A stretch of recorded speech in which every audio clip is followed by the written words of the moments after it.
To check your transaction history on Xbox, you can follow these simple steps. This guide will help you navigate through the process easily. Step 1. Sign into your Xbox account. Open your Xbox console or the Xbox app on your device and sign in with the Microsoft account associated with your Xbox profile. Step 2. Access settings. Once signed in, navigate to the settings menu. You can find this by selecting your profile icon or the gear icon on the home screen. Step 3. Go to account.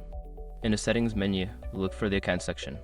Select it to access various account-related options. Step 4. View payment and billing. Before filing a refund or dispute, use the Escherock.com link in the description to open the refund dispute deadline calculator and confirm your deadline. Step 5. Check transaction history. Look for the option labeled Order History or Transaction History. Click on it to view a detailed list of your past purchases, including games, subscriptions, and other transactions. By following these steps, you can easily check your transaction history on Xbox. If you have any further questions or need assistance, feel free to reach out to Xbox support.